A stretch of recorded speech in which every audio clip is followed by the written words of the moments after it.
कि khubor ka Batesi TV. Lawan Rashapi taka Frank Motors. Booking open for the new Nexon. Visit Frank Motors or call 7045207973.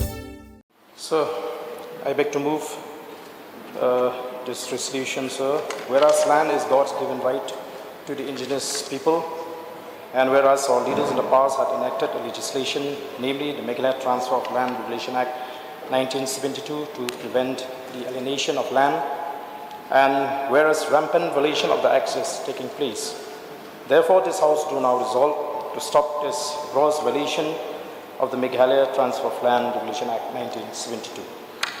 Motion moved. Now you may initiate discussion. Thank you, sir.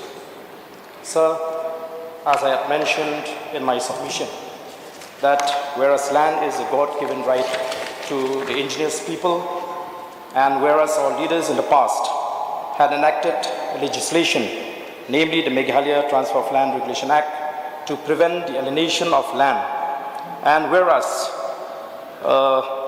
rampant violation of the Act is taking place. Therefore, sir, I stand here to raise my serious concern about the most important issue of the indigenous people. I don't want to be blamed that by the future generation that I did nothing to protect and safeguard the interests of the indigenous people. So, what an irony for those who claim to be broad-minded and have a mainstream thinking, and who are trying to create a narrative that we are too conservative, narrow-minded, and not exclusive. So I wonder how many of those who could make it to this August House, and how many of those who could make it to the civil services if there is no special provision for the tribal community in the country in general and our state in particular. So we are asking the people to elect us in order to serve and protect their interests. Therefore, sir, as member of the Voice of the People Party, we will do anything at our disposal to ensure that the rights of the indigenous people are protected, and also at the same time, without compromising the constitutional rights of non-indigenous people who are residing in our state. So, I would like to remind this August House that land for a tribal does not only mean for him to make a living, but also has a deep cultural and historical connection. It is the bedrock of a sense of security and freedom from fear. It is an important part in the lives of the tribal people in the hills, and for them, it is a matter of life and death. They are so much attached to the land, and any attempt to displease and alienate them would amount to obliterating the tribal community and would certainly meet with fierce resistance.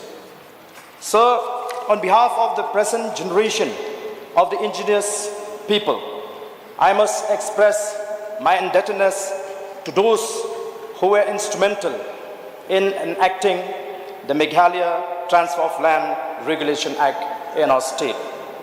We owe them for their far-sightedness, which have been a blessing to us. However, sir, it is saddening to learn that current generation of political leaders have diluted the provisions of this act to satisfy their personal and political goals. So, the insertion of Section 41E and F in the Meghalaya Transfer of Land Regulation Act 1971 by an amendment brought in 1991 ensure the rights of religious societies for transfer of land in their name. These sections relate to land proposed to be transferred for a place of public religious worship by any community or as burial or cremation ground. These two sections opened a door for non-tribals to purchase land in Meghalaya, which was a departure from the inherent character of the Act.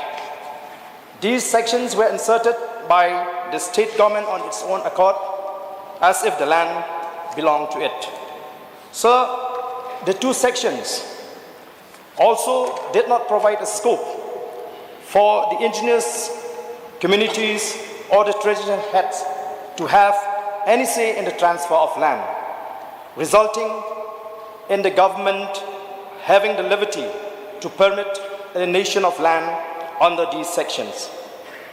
So the implementation of the two sections has resulted in the loss of large amount of land to non-tribals. It has also given rise to the emergence of a new class of landowners who were from outside the state and brought in huge workforce, leading to an unabated influx that was unprecedented in the last 50 years. Therefore, sir, I strongly feel and demand from the government that these two sections should be deleted. Sir, again, there was a new attempt to weaken the Meghalaya Transfer of Land Regulation Act. Recently, there was a proposal from one of the ministers in the state government to allow doctors from outside the state to buy land in Meghalaya to address the shortage of specialist doctors in the state. So this is very dangerous propositions and should not be considered at any cost. So even the decision of the government to allot land to the bureaucrats at the New Shillong Township is a clear violation of the Land Transfer Act. So I must mention here that the State Cabinet took a decision on August 9, 2007, that the Cabinet directed the Revenue Department to examine the feasibility of allotment of land to the professional, bureaucrats, etc., who could contribute to the development of the state. In pursuance of the Cabinet decision dated 9 August 2007, the Minister in charge Urban Affairs Department, based on the view of the Revenue Department, approved the allotment of land of 45.01 acres in the New Shillong Township to the Civil Services Officers Housing Cooperative Society Limited. Accordingly, the Joint Secretary, Urban Affairs Department, under her letter dated 18 August 2008, issued the allotment order for allotting 45.01 acres of land at rupees 19 lakhs 60,636 only. And the annual land revenue is fixed at rupees 494 per hectare. As such, the one-time premium of rupees 19 lakh 60,636 rupees in effect works out to 1 rupee per square foot. So the transfer of land to the Civil Services Officers Housing Cooperative Society Limited through a lease is illegal under the Meghalaya Transfer of Land Regulation Act 1971. Section 3 of the Act prohibits the transfer of land in Meghalaya by a tribal to a non-tribal or by a non-tribal to another non-tribal, except with the previous sanction of the competent authority. Section 2 of the Act, Section 2D of the Act defines transfer of land means conveyance of land of one person to another and includes gift, sales, exchange, mortgage, lease, surrender, or any other mode of transfer. Hence, the lease of government land to the New Shillong Township to the Civil Services Officers Housing Cooperative Society Limited is a violation of Land Transfer Act because there is no provision in the Act. So in Para 2E of the Meghalaya Transfer of Land Regulation Act, it explains about the definition of a tribal. Tribal means a person belonging to any of the scheduled tribes pertaining to Meghalaya, and as specified in the Constitution, Scheduled Tribes Order 1950, as amended from time to time, and for the purpose of this Act shall also include Rabhas and Kashuris residents in Meghalaya. However, sir, it is very disheartening that there has been an attempt to misinterpret this very definition to encourage other tribal not belonging to Meghalaya to purchase land in Meghalaya on the pretext that they are included in the list of Scheduled Tribes Order 1950. And as a result of this misinterpretation, sir, lots of other tribals from other states are now purchasing land in our state, especially in the southern parts of the state, which is clearly in contravention of the Act. So we know that the dictionary meaning of the word pertaining means to be connected with a particular subject, events, or situation. And also the word specified, which is the past tense of specify, means to explain or describe something clearly and exactly. So, sir, we understand according to the definition, therefore, that no other tribal other than the tribes pertaining to Meghalaya, which is the Khasis and the Garos, we cannot consider Mizos, Nagas as tribes pertaining to Meghalaya. So, therefore, sir, we have seen how they are trying to dilute this act, sir. So, we cannot also deny the fact that huge areas of land have already been alienated in the name of development. Land was given to the Nehu, Negrims, ICAR, airport, factories, armed forces. But what have we received in return, sir? What have we received in return? Have these institutions benefit the indigenous people? The answer is very clear, sir, and very simple, no. They have become an agent to facilitate the inflow of outsiders into our state only. Even the state government seems not having any interest to ensure that these institutions should render maximum benefit to the local people. So, we have also lost large tract of land in the border area. In the border area bordering Meghalaya and Bangladesh. In the wake of this border fencing, we have also lost huge tract of land in the interstate border in the wake of the MOU signed between the government of Meghalaya and the government of Assam. So, sir, the observation of Honorable Supreme Court has further strengthened our claim that no land can be transferred to other people who is not a tribal belonging to Meghalaya, and that a tribal belonging to Meghalaya is only the Khasis and Garos, including the Kashuris and Rabhas as mentioned earlier. So, sir, I would like to read a few observations of the Honorable Supreme Court in this regard. Sir, in the case between Birsing versus Delhi Jail Board, sir, the court observed that if the special privileges or the rights granted to scheduled castes or scheduled tribes in a particular state are to be made available in all the states, and if such benefits are to be carried from state A to state B on migration, the mandate of Article 341, 342 would get compromised. So, another observation of the Supreme Court is that insofar as the state, the majority view is agreed with that a person who is recognized as member of scheduled castes, scheduled tribes in his original state will be entitled to all the benefits of the reservation under the Constitution in that state only, and not in other states. Union territories are not entitled to benefits of reservation in the migrated state and union territory. I would also like to read out the case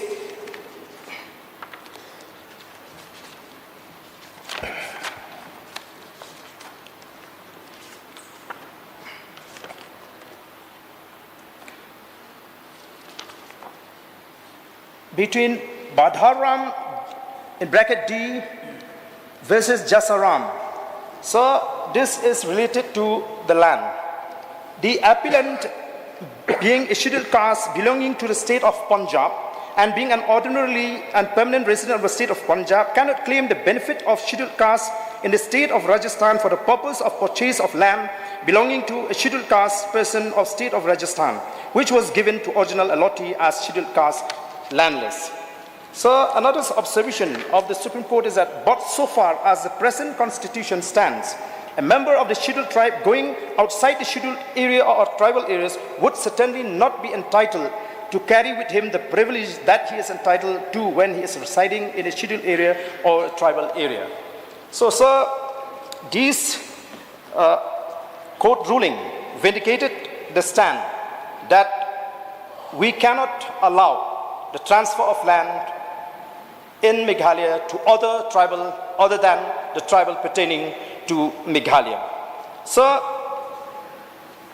I would like to know, since there has been a rampant violation of Meghalaya Transfer of Land Regulation Act, I would like to know what action has been taken against those people who are involved in the selling away of our land to the people who are not covered by the Land Transfer Act, especially the same of Raj Marwet, who have voluntarily engaged in this illegal act. Moreover, sir, what action will be taken against those deputy commissioners who are willingly registered these lands which are in direct contravention to the provision of the law? So I have many copies with me here which substantiated my claim. These are the documents that I have received about the purchase of land in the southern part of our state and which were involved by this same right of Marwet. So that I will not be blamed that I just charge anyone without any proof. So, sir, I would also like to express in a very categorical term, sir, that when we talk about the issue of ownership of land, we did not try to separate it from the ownership of its wealth, including mineral and under the surface of our land. So this has been vindicated by the landmark judgment of the Honorable Supreme Court. So in a judgment dated July 8, 2013, which was delivered by a bench led by Justice R.M. Lodha, comprising Justice J. Sheila Meshwar and Madan B. Lakur. The court observed that a janmi or the hereditary owner has exclusive right not only of the soil under his possession, but also the subsoil and minerals underneath the surface of his land, unquote. So the court pointed to statutes such as Coking Coal Mines Nationalization Act 1972 and Coal Bearing Areas Acquisition and Development Act 1957, which only contains express provisions for acquisition of the mines and rights in or over the land for which coal is obtainable. It also said that even the Mines and Minerals Development Regulation Act 1957 only regulates mining activities. The Act does not in any way purport to declare the proprietary rights of the state in the mineral wealth, nor does it contain any provision divesting any owner of a mine of his proprietary rights.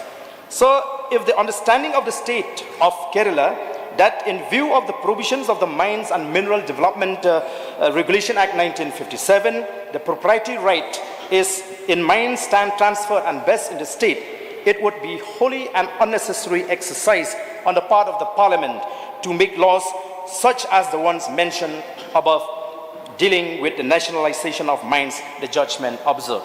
Further, sir, the court pointed to the Atomic Energy Act 1962 and the Oil Field Regulation and Development Act 1947 and said both do not contain provisions declaring that the state has property rights over subsoil minerals held by private landowner. Even with regard to the minerals which are greatly important and highly sensitive in the context of national security and also the security of humanity, like uranium. The Atomic Energy Act 1962 only provides under Section 5 for prohibition or regulation of mining activity in such mineral, the judgment observed. So, while I discuss the issues related to the need to protect the interests of the local indigenous people in terms of the Land Transfer Act, I must also mention here another need. The need to protect the poor and landless. Today we are witnessing, some rich individuals possessing vast tracts of land as their private property. Persons who have money buy land as much as they can, in the urban areas, semi-urban and rural areas, and the thirst for more land seems insatiable, The poor and the landless have been reduced to mere tenants for the rest of their lives. Therefore, sir, it is high time that the government brings in certain law to curb this aberration and to ensure that the poor too can have a plot of land to build their homes or own some land. So according to the provisional data from the socio-economic and caste census 2011 for rural India released in New Delhi on the 3rd July 2015 revealed a sorry state of affairs as far as the number of households that hold no lands is concerned. So the data reveals that out of 80,43,896 households located in rural areas in the northeastern region, only 33,06,326, that means 41%, have land, while 47,37,457, 59% households are landless. Across rural India, sir, there are 7,83,78,173, 44% households with land, and 10,07,77,240, 56% households Mr. Speaker, with sir, no land. I'd like to raise a point of order in the room that a private member may not read his speech, but may refresh his memory by reference to the notes. No, sir, I'm the not honourable reading. member is continuously reading from the notes. Sir, I would like to request you if the rules can be followed, sir. So I'm not reading, sir. I'm just refreshing my minds. So, sir, when it comes to figures, I have to check, sir, because it is not right for me to just, because I think no one here will be able to remember, to memorize the numbers when the numbers are great, sir. So there's no harm for me, sir, I think, to look at the numbers in order to make sure that the numbers I've given in the House is correct, sir. Yeah, I'm coming to the conclusion, sir. So among the northeastern states, Sikkim, sir, has the highest number of households with land, and from the total rural household of 88,723, there are 53, sir, 1,399, or 60% of the household hold land, sir. So the state with the least number of household with land is Mizoram, followed by Meghalaya. Most of the land in Meghalaya is privately owned land, sir. Out of 4,85,913 households, there are only 1,16,723. That means 24% only hold lands in Meghalaya. So we used to feel proud of our uniqueness as far as the land holding system is concerned. And we used to claim that in Meghalaya, the land belongs to the people. But sir, when you look at the data, it speaks otherwise. So, land ceiling is required in our state to reduce economic and opportunities disparities. So, to ensure that wealth is not concentrated in few individuals, and to ensure that all citizens have access to appropriate means of subsistence and piece of land. So Article 38 of the Directive Principle of State Policy talk about reducing the disparities in income, status, amenities, opportunities, etc.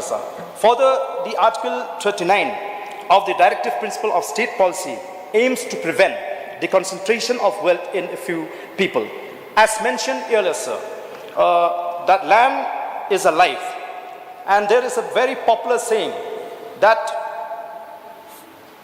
a tribal without a land is as good as debt only. So, sir, if there is no land selling, wealthy people will purchase the entire village's worth of land. Land selling system will help put an end to landlordism practiced by large landowners and rich individuals. So, this is a very issue, sir, a serious issue, sir. When it comes to land, we know it was told by the world historian that one of the causes that drove the Jews to fight for their own state was their attachment to their ancient land. So, and on the 29 November 1947, when there was a resolution in the United Nations for the creation of a Jewish state, the Jewish people on this particular day, they prepared for a war. They told that war is inevitable for the Jewish people, because if the vote is yes in the United Nations, the Arab people will declare war on us. And if the vote is no, we will have to declare war on the Arab people in order to achieve the goal. So when it comes, therefore, to the identity, even names matters. Even names matters. So let me inform this August House that any community would love to prove his identity. David Green, when he was a scribe, he used to write news report, and at the end of the news report, he put his name, David Green. And when he looked and pondered about his name, he realized that no one would know that I'm a Jew. So therefore, everyone in the world should know that I'm a Jew. So he scratched the second name Green and replaced with another one, Ben Gurion. From that day, he told that I'll be known as David Ben Gurion, who was the first prime minister of Israel. That is a kind of a mindset that the people are having in order to prove that they want to show their identity. And their attachment of land is one of the reasons that make the Jewish to get the Jewish state. So, sir, with these few words, I would like to resume my seat, and I would like to thank you once again for admitting this very, very important resolution, sir. Thank you. Thank you.